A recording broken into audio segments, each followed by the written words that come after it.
역대상 23장 1절부터 23절까지 함께 읽겠습니다.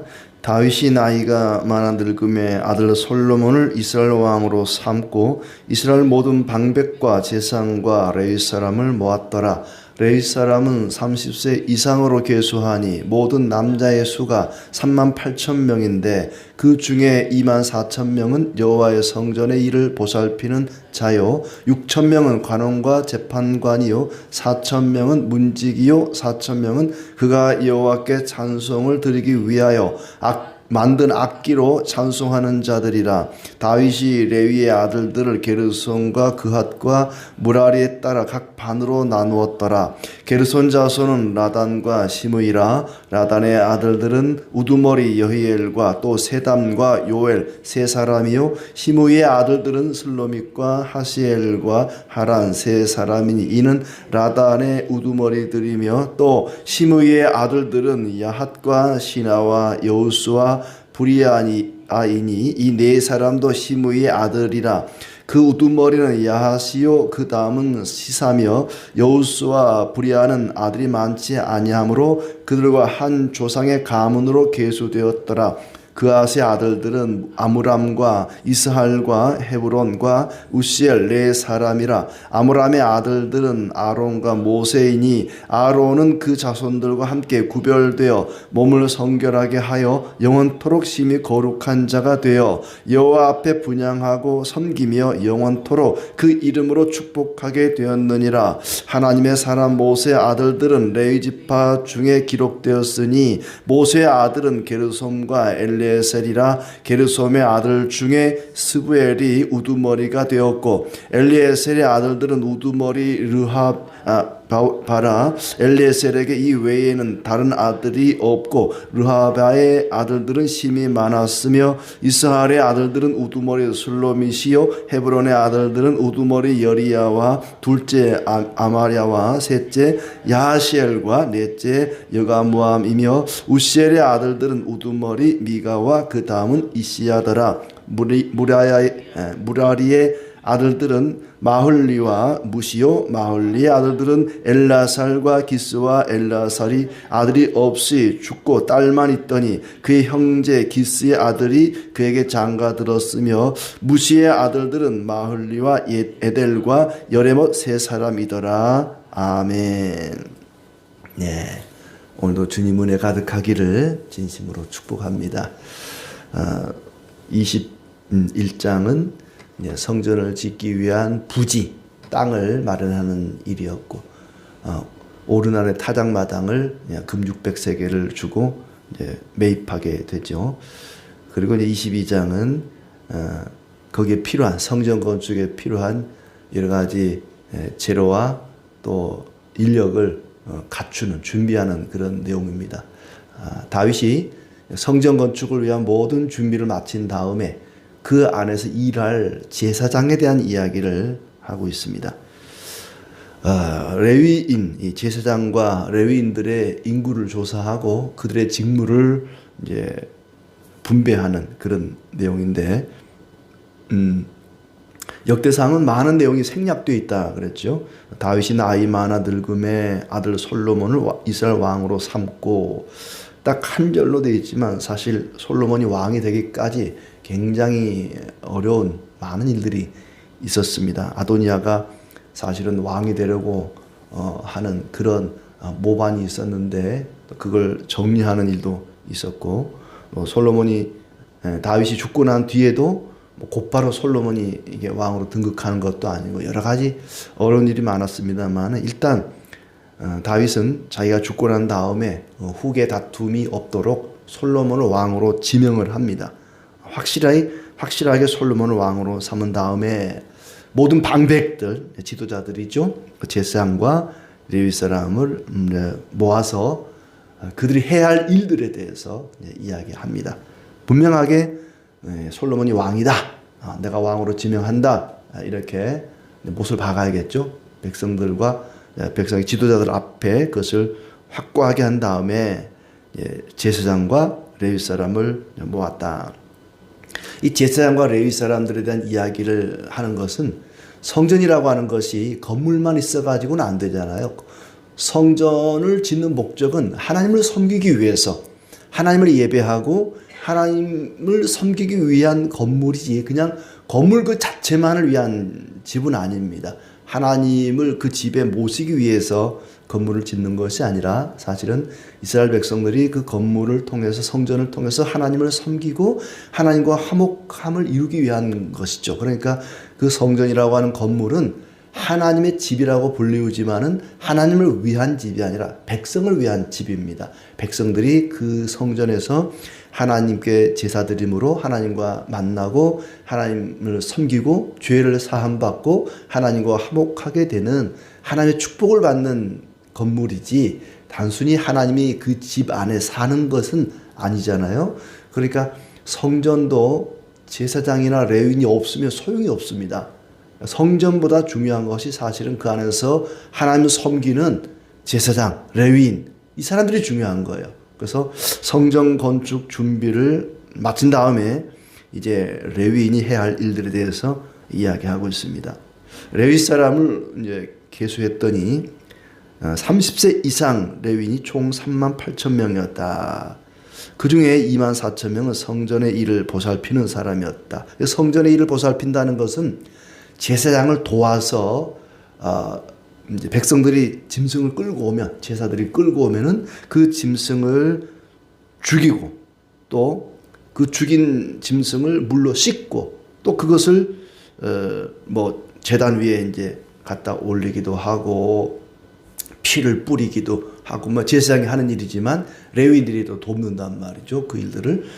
그리고 뭐 소재물, 가루를 준비하기도 하고 또 전제물, 포도주 같은 걸 준비하기도 하고 여러 가지 제물을 준비하는 일을 이 레위인 가운데 24,000명, 가장 많은 사람들이 그 일을 담당을 했습니다. 38,000명 중에 24,000명이니까 굉장히 많은 사람이 그 일에, 제사장을 돕는 일에 동원이 된 것입니다. 그리고 이제 6,000명은 관원과 재판관을 간 역할을 했다. 아마 어떤 제사 드리는 성전 봉사하는 일이 아니라 일반 백성들을 재판하는 관원 또 공무원 역할들을 했으니까 이 레위인들이 주도적으로 그 일을 한 건 아니고 각 지파별로 어떤 이제 방백들이 있는데 그들을 도와주는 역할을 했다고 보여집니다. 그리고 4,000명은 문지기 역할을 했다. 4,000명이니까 적은 숫자는 아니죠. 예루살렘 성 주변을 이제 문지기 역할을 해야 되는데 그들을 맡겼습니다. 4,000명. 또 4,000명은 악기로 찬송하는 일, 악기뿐만 아니라 목소리로도 찬송을 했겠죠. 4,000명이 찬송을 하는 일을 했다. 굉장히 큰 규모로 찬송하는 일을 맡게 되었습니다. 그러니까 어떤 찬송하는 일, 뭐 제물을 드리는 일, 또 여러 가지 이제 역할들이 레위인들에게 주어졌지만 어떤 일이 더 높고 낮고는 없습니다. 모든 일이 다 똑같습니다. 자기가 자원해서 그 일을 한 게 아니고 누가 찬송하는 일을 하고 싶습니까? 손 들어보세요 하고 시킨 게 아닙니다. 자기 조상 대대로 해오던 일을 후손들이 그냥 이어서 하는 일이고 또 다윗이 이 일들을 맡길 때 물어보고 맡긴 거 아니에요. 너 이거 하고 싶니? 묻지 않았습니다. 조상들이 해오던 일을 그대로 이어가는 거예요.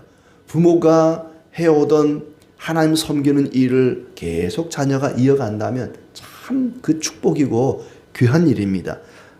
다윗은 부모들이 레위 지파의 그 부모들이 해오던 일들을 조상 대대로 이어갈 수 있도록 각자 일을 맡겨 주었습니다. 각자 은사에 따라 일을 맡겨 준 것이죠. 교회 안에서 주님의 일을 하는 것도 마찬가지입니다. 각자의 은사에 따라서 주님의 일을 할 수 있도록 일을 맡아야겠죠. 자, 그리고 이제 레위 자손들을, 레위에게는 세 아들이 있었죠.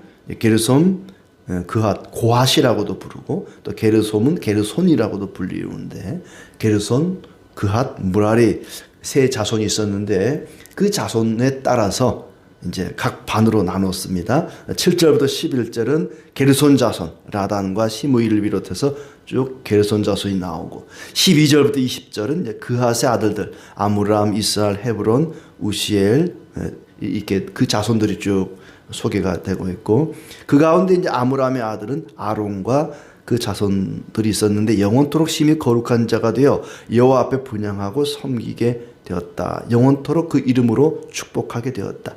제사장의 역할을 감당한 거죠. 그러니까 아론의 자손이, 그러니까 레위 지파가, 레위 자손들이 있고, 또 이제 레위 지파 중에서도 그핫, 그리고 그핫 중에서도 아므람의 아들이 아론, 또 모세, 또 뭐 미리암도 있었겠죠. 미리암 여자니까 이제 빠져 있고, 그러니까 아론이 있고 그 동생 모세가 있고, 그 중에 아론이 이제 대제사장이 되고, 그리고 이제 아론의 후손들이 이제 제사장 역할을 감당하게 된단 말이죠. 그 특별한 역할이 주어집니다. 언젠가도 말씀드렸지만은 금송아지 우상 숭배를 주도했던 아론이 왜 제사장 역할을 하게 되었을까?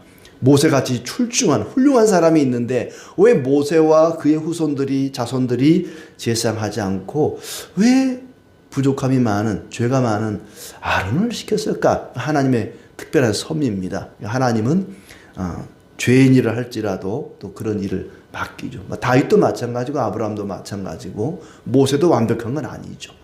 아무튼 아론과 그의 자손들에게는 제사장의 역할을 특별히 이제 맡기게 되었습니다. 14절부터는 이제 모세 아들들이 나오는데 게르솜, 엘리에셀 이 두 사람에 대한 얘기가 나오고, 이 아론의 자손들은 그냥 평범한 레위인의 역할을 하게 된 거예요. 특별 대우를 받지 않았습니다.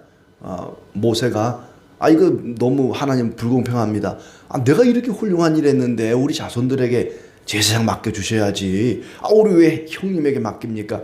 좀 불만을 얘기할 법도 한데 전혀 모세는 그렇게 하지 않아요. 가나안 땅 들어갈 수 없는데도 그냥 그대로 수긍하고, 또 그의 자손들을 제사장 시켜주지 않아도 괜찮습니다. 모든 걸 하나님 뜻대로 하시기를 바라는 그런 참 아름다운 모습을 우리가 볼 수가 있습니다. 또 18절부터는 이제 이스라엘의 아들들, 이 족보 이야기가 다 끝난 줄 알았는데 여기 또 나오는 것 같아가지고 굉장히 당황을 했습니다. 또 헤브론의 아들들이 나오고, 우시엘의 아들들이 또 나오고, 또 무라리의 아들들이 21절부터 쭉 나오고 있습니다. 그래서 레위 자손, 게르손, 그핫, 무라리, 그 아들들이 쭉 나오는데 24절부터 보면은 다시 이제 정리를 하죠. 이는 다 레위 자손이니 그 조상의 가문을 따라 계수된 이름이 기록되고 여호와의 성전에 섬기는 일을 하는 20세 이상 된 우두머리들이라. 20세 이상 된 자들이다. 그러니까 아까 앞에는 30세 이상을 계수했다 그랬잖아요. 근데 여기 오면은 20세 이상을 이제 계수를 하게 됩니다. 원래 이스라엘 백성들의 숫자를 셀 때는 무기를 들고 전쟁에 나갈 만한 사람, 그래서 20세 이상을 다 셌거든요. 전쟁에 나가 싸울 만한 사람 20세. 뭐 지금도 보면은 20대가 제일 힘이 좋은 것 같아요. 이제 우리 아들도 보면은 저 같은 경우도 보면은 20대 때가 제일 힘이 좋았을 때 같은데, 근데 이 레위 지파는 20세부터 안 했고 30세부터 숫자를 셌거든요. 그만큼 성전에서 일하는 것을 중요하기 때문에, 신중해야 되기 때문에 힘 좋다고 다 맡긴 게 아니었는데, 이제 성전 건축 마치고 나면 다시 레위인도 20세부터 성전에 가서 일을 할 수 있도록 다윗이 이 얘기를 하는 거예요. 왜 그럴까? 아마 이 역할이 바뀝니다. 뭐냐면은 그동안에는 성막을 세웠다가 해체했다가 또 구름기둥 불기둥이 이동하면 그걸 다시 또 둘러매고 수레 끌고 굉장히 그 힘이 좋아야 되고, 또 함부로 만지면 안 될 거, 우싸 같은 경우 함부로 만졌다가 막 죽고 그랬잖아요. 그래서 30세를 했는데 이제는 더 이상 성전 세워지면 그럴 일이 없습니다. 그래서 이제 20세까지 해도 되겠다 해서 20세부터 성전 일을 하게 했던 것으로 추정이 되고, 또 하나는 인구가 많아진 거예요. 이스라엘 백성 전체의 숫자가 많아졌기 때문에 그 많은 인구를 커버하기 위해서는 레위인도 이제 많이 필요하니까 20세 이상으로 숫자를 센 걸로 그렇게 보여집니다. 자, 하나님이 25절에 보면 다윗이 이르기를 이스라엘 하나님 여호와께서 평강을 그의 백성에게 주시고 예루살렘에 영원히 거하시나니 레위 사람이 다시는 성막과 그 가운데 쓰는 모든 기구를 맬 필요가 없다. 성전 지어지면은 그 성전 안에 모든 게 다 갖춰지고 성전이 고정이 되어 있기 때문에 천막, 성막을 막 기둥을 뽑아서 뭐 이동하고 천막을 막 접었다 폈다 그럴 필요가 없다. 평강의 하나님이 예루살렘 성전에 이제 거하시니까 굳이 그럴 필요가 없으니 20세 이상을 세도록 그렇게 했습니다. 왜 예루살렘 성전에 평강이 있는가? 하나님이 그곳에 계시기 때문입니다. 어떤 식당 가면은 여기에 들어오는 모든 이에게 평화가 이런 뭐 액자 이렇게 있잖아요. 여기에 들어오는 모든 이에게 평화가 있는 건 아니고 그 마음속에 하나님이 계시는 사람이 평화가 있는 거예요. 그 식당 들어간다고 다 평화가 있는 건 아니고 하나님이 우리 마음속에 들어오셔야 그리스도가 우리의 마음을 주장하셔야 우리에게 평강이 있는 것입니다. 이제 하나님이 예루살렘 성전에 거하시니 이곳에는 평강이 있다. 더 이상 성막을 막 성전을 뽑아가지고 막 이동하고 그럴 필요 없다. 여기에 이제 하나님이 함께 하신다 하는 얘기죠. 자, 그리고는 27절부터 새로운 성전에서 이제 성막이 아니라 성전에서 레위 자손들 20세 이상의 레위 사람들이 해야 할 일들을 이제 이야기하고 있습니다. 27절 다윗의 유언대로 레위 자손이 20세 이상으로 계수되었으니 그 직분은 아론의 자손을 도와서 제사장이죠. 제사장을 도와서 여호와의 성전과 뜰과 골방에서 섬기고 또 모든 성물을 정결하게 하는 일 곧 하나님의 성전에서 섬기는 일과 또 진설병 떡이죠. 떡과 고운 가루 소재물 무교전병이나 과자로 굽는 일과 빵 굽는 일 제빵사들입니다. 반죽하는 것이나 또 모든 저울과 자를 맡고 아침 저녁마다 서서 여호와께 감사하고 찬송하는 일 모든 절기에 번제를 드리고 그 명령과 규례에 정한 수요대로 항상 여호와 앞에 드리고 이런 일들을 하게 되었다. 그러니까 역할이 좀 바뀐 거죠. 시대가 바뀜에 따라서 그들이 하는 일도 약간 좀 바뀌게 됩니다. 성전에서 봉사하고 섬기는 일은 변함이 없는데 막 성막을 뭐 옮기고 다시 설치하고 뭐 그런 일들은 이제 하지 않게 되었다는 얘기입니다. 그리고 찬송하는 거, 아침 저녁으로 찬송하는 것은 또 아까 4천 명이 그렇게 했었는데 그것도 역시 변함이 없고 주로 이제 성전 안에서 여러 가지 제사 드리는 일, 재료를 준비하는 그런 일들을 맡게 되는 것이죠. 근데 이 내용을 보면은 그러니까 성전 이전과 성전 이후에 변하는 것과 변하지 않는 것이었습니다. 변하는 것은 뭐냐면 레위인의 직무, 역할이 하는 일이 변했습니다. 하나님이 그들에게 평강을 주시고 예루살렘에 영원히 거하신다. 이제 성전이 완공되었으니까 하나님의 성전에 하나님이 거하시고 평강을 주실 것이다. 아직은 성전 건축된 거 아니에요. 그렇죠? 다윗이 성전 건축을 앞두고 했던 그런 얘기들입니다.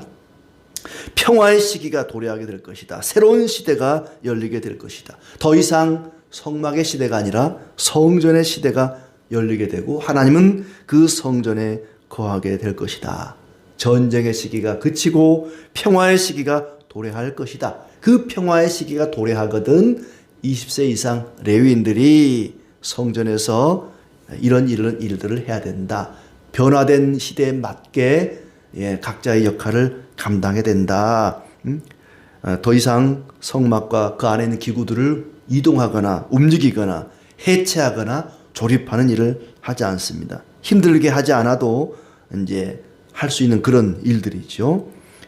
역할이 바뀐 것입니다. 그래서 20세 이상으로 이제 레위인의 그 역할이 조정이 되고 그래서 재물들을 정결하게 하는 일과 빵을 굽는 일과 또 저울질 백성들이 이제 어떤 재물을 가지고 왔는데 이거 좀 이상하다 그러면 자로 재보기도 하고 또 저울로 달아보기도 하는 그런 일들을 해주는 역할을 하게 되고 아침 저녁으로 감사 찬송을 하게 되고 어떤 일들은 조상 대대로 해왔던 일들이지만 또 어떤 일들은 한 번도 해보지 않는, 경험해보지 못한 그런 일들을 하게 됩니다. 한 번도 경험해보지 못하고 생각해보지도 못한 그런 역할을 하게 되는 것이죠.